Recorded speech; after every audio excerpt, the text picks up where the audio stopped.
René Descartes, Los Grandes. La matemática, un lenguaje para el método. Muchos y muy variados fueron los proyectos intelectuales de Descartes, pero no hay duda en que el paradigma central de su pensamiento es la búsqueda del camino correcto para conocer la realidad. La obtención de información y el manejo creativo de la misma da lugar a grandes realizaciones, pero Descartes quiere ir más allá de la especulación y la experimentación, más allá del ensayo-error, más allá del empirismo y el racionalismo. Él quiere encontrar el modelo óptimo para conocer, la matemática perfecta, el instrumento idóneo para la mente que pretende conocer el mundo, esto es, el método. El 8 de octubre de 1628, Beckmann escribió en su diario que Descartes lo había visitado ese día y le había dicho que en el terreno de las matemáticas había llegado ya a lo más que podía alcanzar la mente humana. En efecto, que en aquellos tiempos ya se le consideraba una eminencia matemática. Sin embargo, no publicó su método de análisis hasta 1637, en su obra La geometría. Desde 1618, Descartes había comunicado a Beckmann que trabajaba en una forma de física matemática en la que los fenómenos naturales se podían reducir a modelos geométricos. En ese tiempo, Beckmann había pedido a Descartes que realizara estudios de la caída de los cuerpos y de las vibraciones armónicas de las cuerdas. Este último trabajo fue publicado en 1618 con el título de Compendio de Música. En 1619 ocurrió la ya comentada Noche de los Sueños, y justo un año después, Descartes anotó en su diario que había descubierto las bases de una ciencia maravillosa. Con precisión geométrica, un año después, escribió que había comenzado a concebir la base de una invención admirable. Probablemente la ciencia maravillosa era el modelo de una ciencia unificada, un procedimiento que permitía a todos los fenómenos naturales pudieran estudiarse y comprenderse con un solo método, que era la generalización de un procedimiento analítico de tipo matemático que más tarde incluyó en el discurso del método. Este procedimiento distinguía 4 reglas del conocimiento. Nunca asumir como verdadera una propuesta que no se presenta evidentemente como verdadera. Dividir cada problema en tantas partes como sea posible y establecer para su resolución. Establecer un orden para la dirección del pensamiento, comenzando por los objetos más simples, y al llegar a conocerlos de manera clara, ascender lenta y gradualmente al conocimiento de los más complicados, asumiendo el orden entre aquellos que no presentan una secuencia natural. Efectuar enumeraciones tan completas y reseñas tan generales que se esté tan seguro de no omitir nada. Pero la verdadera invención era su método más específico de geometría analítica, esto es representar cantidades mediante líneas y líneas mediante símbolos algebraicos. Con este método los problemas geométricos podían representarse y resolverse algebraicamente, y los problemas algebraicos podían interpretarse geométricamente. Al traducir los fenómenos a un lenguaje matemático, los campos de las ciencias, hasta ese momento separados en virtud de sus objetos de conocimiento, se unificaban por medio de un modelo matemático.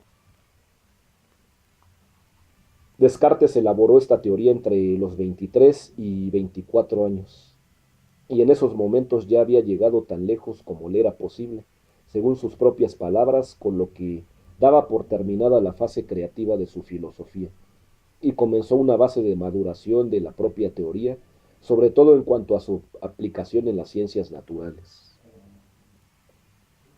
Desde aquellos tiempos hasta la actualidad existe la polémica filosófica respecto de si la propuesta matemática creativa es una invención o un descubrimiento. Si la matemática es inventada, se trata de una elaboración de la mente humana y cada innovación ocupa un lugar en la cultura, pero como algo nuevo, como un agregado. Por el contrario, un descubrimiento supone la preexistencia de aquello que se propone, y resulta solamente la percepción clara de lo que no se veía o el dar un nombre a algo que no lo tenía. El segundo punto de vista es la concepción de las ideas como pertenecientes a un mundo existente, pero no perceptible por la mente humana, lo que es coincidente con la filosofía de Platón. Para Descartes la matemática era un descubrimiento, pues las relaciones y las pruebas matemáticas eran obra de Dios y son eternamente verdaderas porque Él así las hizo. Para Descartes la matemática era prácticamente el lenguaje de Dios. Al hombre le es dable irlo comprendiendo, pero de ninguna manera inventarlo. Como ya hemos dicho, el discurso del método no vio la luz sino hasta 1637, cuando se publicaron 3000 ejemplares, lo que era un gran tiraje, de esta obra, junto con 3 ensayos adjuntos: la dioptríca, los meteoros y la geometría. Descartes recibió 200 ejemplares para distribuir y además mandó hacer una docena de ejemplares de lujo de la geometría. Entregó la mayoría de esos libros a Mersenne.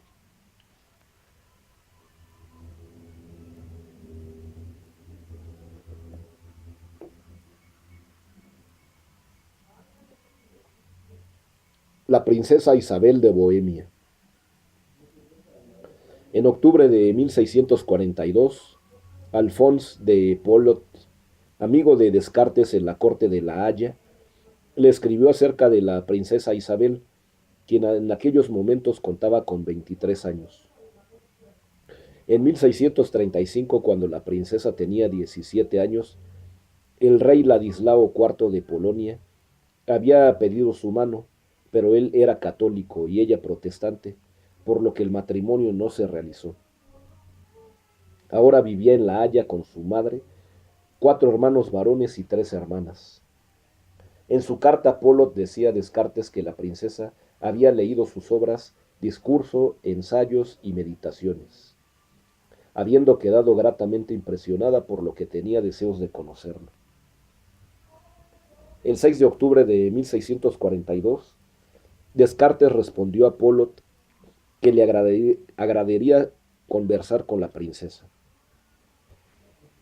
A pesar de su edad, Isabel era una mujer particularmente culta.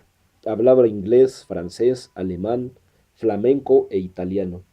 Tenía conocimientos de latín y era versada en matemáticas y filosofía, por lo que se permitió elaborar una crítica a la metafísica de Descartes, misma que le envió, iniciándose con ello una relación epistolar.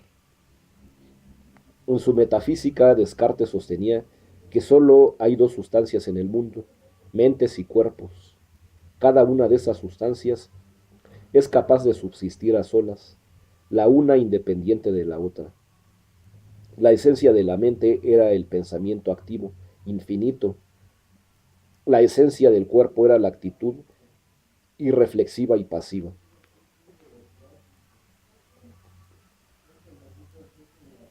En los seres humanos confluían ambas sustancias y encontraban una cierta armonía a pesar de ser opuestas. Los cuerpos finitos actúan sobre los órganos de los hombres para generar imágenes sensoriales en su mente, por lo que las personas podían actuar de una manera autónoma.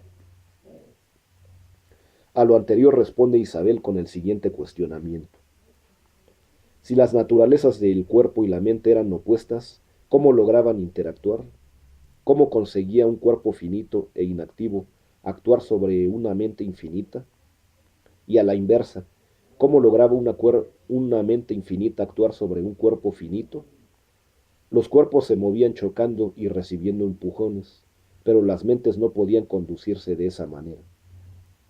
Así que la princesa preguntaba cómo era posible esa conexión tan estrecha entre la mente y el cuerpo en los seres humanos.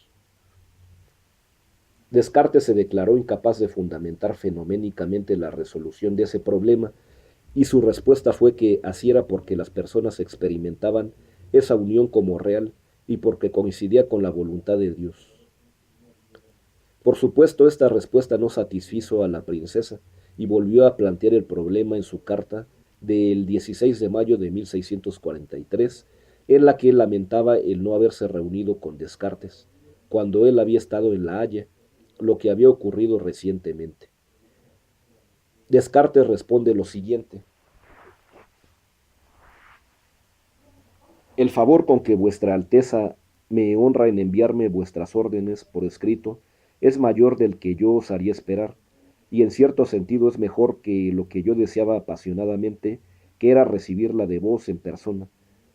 Si se me hubiera permitido el honor de reverenciaros cuando visité La Haya por última vez y ofreceros mis humildísimos servicios. Pues si tal hubiera ocurrido, habría tenido muchas maravillas para admirar al mismo tiempo y viendo el discurso sobrehumano procedente de un cuerpo semejante al que los pintores dan a los ángeles. Había quedado tan embelesado como deben quedar quienes entran en el cielo a abandonar esta tierra. Esto me tornaría menos capaz de responder a vuestra Alteza, que sin duda ha reparado ya en este efecto mío cuando he tenido el honor de hablar con vos en el pasado. Vuestra misericordia, pues, me exime de esa falta, y como vos me enviasteis vuestros pensamientos por escrito, puedo releerlos y analizarlos varias veces. Y estoy menos deslumbrado, aunque sin por ello admiraros menos, pues ahora veo que no sólo resultan agudos al principio, sino más juiciosos y sólidos cuanto más los examino.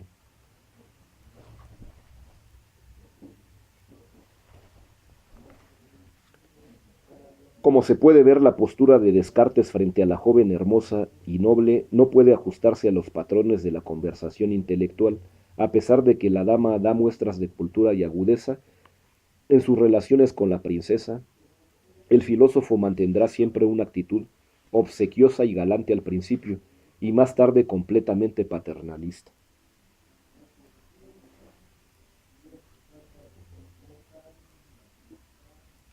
El 20 de junio de 1643, Isabel escribió a Descartes en un tono de lamentación, afligida porque los múltiples compromisos de su vida social no le permitían el tiempo suficiente para adquirir los hábitos de meditación que el filósofo le había señalado.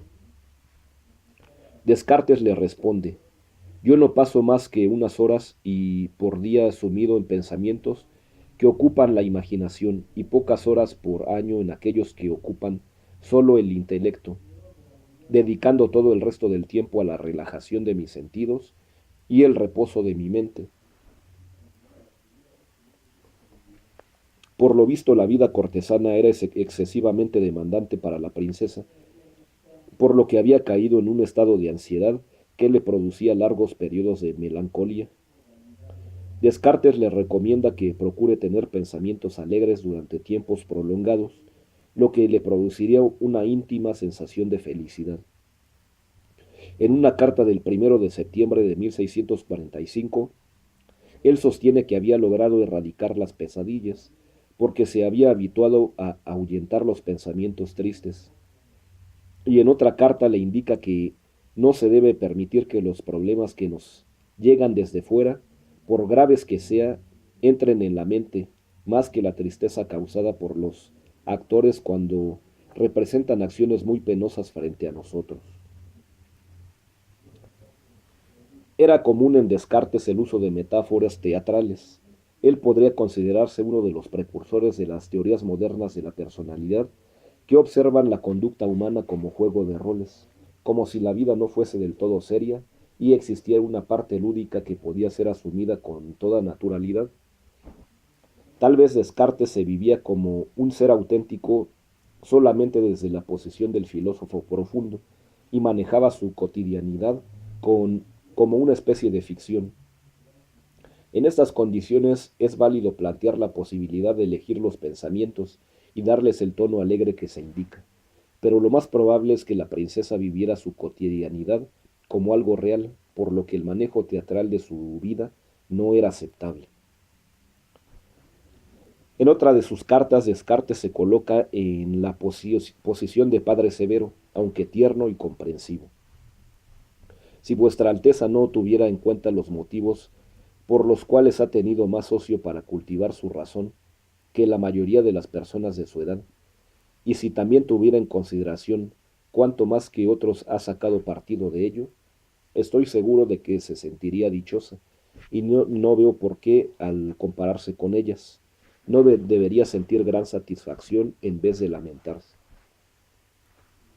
A lo que la princesa contesta: me asombra que me comparéis con las gentes de mi edad, sobre todo desconocidas, con la idea de que esto me resultaría más provechoso que concentrarme en problemas que no puedo pensar por alto,